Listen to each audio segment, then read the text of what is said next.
जब भी हम सच्चे मन से पूजा करते हैं तो हमें केवल देवी देवताओं की मूर्तियां ही नहीं दिखती, बल्कि कुछ ऐसे अनुभव भी होते हैं जिन्हें शब्दों में बांधना मुश्किल है। कहते हैं, जब भक्ति अपने चरम पर पहुंचती है तो ईश्वर स्वयं भी संकेत देने लगते हैं। कल्पना कीजिए, आप घर के पूजा स्थान पर बैठे हैं। चारों ओर शांति है, मस्तिष्क पूरी तरह से समर्पण की भावना में डूबा है। अचानक अनुभव होता है जो रोजमर्रा की भागदौड़ में कभी महसूस नहीं हुआ।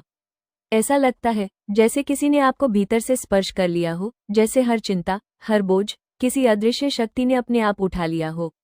यही है मन की शांति, ईश्वर की उपस्थिति का पहला संकेत। कभी कभी पूजा के दौरान आंखों में आंसू आ जाते हैं, बिना किसी वजह के, बस यूं ही। आंसू सिर्फ दुख के कारण नहीं बहते, यह आत्मा की गहराई में छिपी भावना का इशारा है, जैसे आपकी प्रार्थना सुन ली गई हो। कभी कभी कोई अनजानी आवाज सुनाई देती है, तो कभी एक मधुर दिव्य सुगंध का एहसास। शास्त्र मानते हैं ये संकेत है कि देवत्व आपके पास है। ठीक इसी तरह अगर दीपक की लौ बिना हवा के एकदम शांत हो जाए या कभी अचानक भीतर से तेज हो जाए, तो भी इसे ईश्वर की उपस्थिति का संकेत माना जाता है। ऐसा लगता है मानो पूरी सृष्टि थम गई हो, ऊर्जा की एक लहर आपके भीतर और आसपास दौड़ रही हो। इस गूढ़ और अलौकिक अनुभूति के पलों का कोई वैज्ञानिक प्रमाण नहीं, लेकिन अनुभव करने वाला भलीभांति जानता है कि यह साधारण भावनाएं नहीं, बल्कि ईश्वरीय संकेत हैं।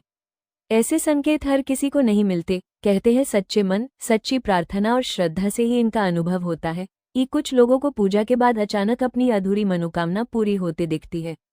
कोई बिखरा काम अपने आप बन जाता है, बाधाएं दूर हो जाती हैं और वे समझ जाते हैं ईश्वर ने उनकी पुकार सुन ली। इन चमत्कारी अनुभवों का मर्म वही जान सकता है जिसने इन्हें स्वयं महसूस किया हो।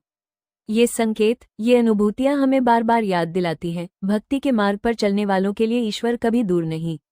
कभी सुगंध बनकर, कभी आंसू बनकर, कभी मन की शांति बनकर वो स्वयं हमें अपनी उपस्थिति की अनुभूति कराते हैं।